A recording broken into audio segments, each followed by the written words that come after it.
October 10 దేవుని వాక్య ధ్యానం.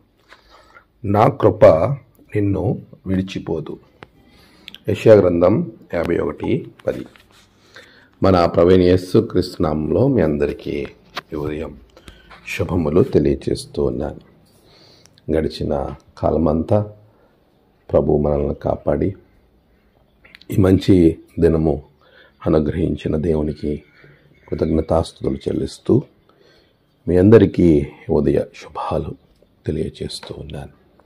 ప్రియులరా, ప్రభు కృప మనలను ఎప్పుడు కూడా ఆవరిస్తూ ముందుకు నడిపిస్తూ ఉంది. నిజమే, ఆయన మనలను కాపాడకపోతే, ఆయన కృప మనతో లేకపోతే మనం ఈ రీతిగా ఉండగలమా? ప్రియ విశ్వాసి, దేవుని కృపలో మనమంతా సంతోషంగా ఆనందంగా ఉండగలుగుతూ ఉన్నాం. దేవుడు మనలను ఎప్పుడు కూడా ముందుకు నడిపించేవాడుగా ఉన్నాడు. ఆయన కాపుదలలో భద్రతలో మనం ముందుకు వెళుతూ ఉన్నాం.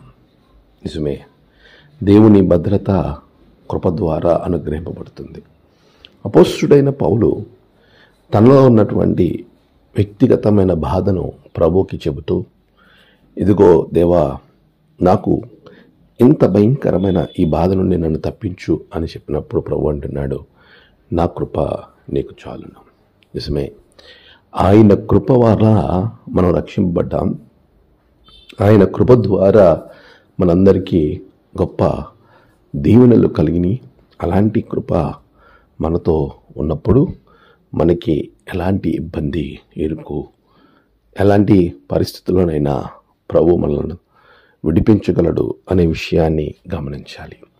ఈరోజు దేవుని యొక్క అద్భుతమైనటువంటి కృపలో మనం ముందుకు కొనసాగింపబడుతున్నాం. కృపాకాలంలో మనం ఉన్నాం. ఆయన మనలను మరొక అవకాశం ద్వారా ముందుకు నడిపించబడుతూ ఉండగా మనల్ని మనము దేవునికి సమీపంగా చేసుకుందాం, దేవునిలో స్థిరపరచుకుందాం. అలా స్థిరపరచుకోవడం ద్వారా మన జీవితాలు అనేక రకాలైనటువంటి ఆశీర్వాదాల ద్వారా ముందుకు నడిపింపబడుతుంది. అట్టి కృప, ప్రభు యొక్క అద్భుతమైనటువంటి కృపతో మనల్ని నింపి ఆశీర్వదించునుగాక. ఆమేన్. ప్రార్థన. సర్వశక్తిమంతుడా, గొప్ప దేవ, నీ కృపతో బిడ్డలను ఆశీర్వదించండి. నేడు వారి ప్రయాణాలు, పనులు, తలపెట్టిన కార్యాలలో గొప్ప జయము బిడ్డలకు అనుగ్రహించండి. నేడు జన్మదినము, వాహదినం, ఆయా విశేష దినములు జరుపుకున్న బిడ్డలను బహుగా దీవించండి.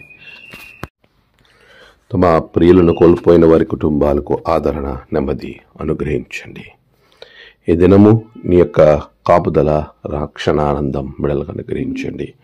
అనారోగ్యంగా ఉన్న బిడ్డలకు మంచి ఆరోగ్యాలను అనుగ్రహించండి. దినదీవులను నింపమని క్రీస్తు పేరట అడిగి వేడుకొంచున్నాం తండ్రి. ఆమేన్. తండ్రి, కుమార, పరిశుద్ధాత్మ త్రియేక దేవుని దీవెన మీకు తోడుగా ఉండి నడిపించునుగాక. ఆమేన్.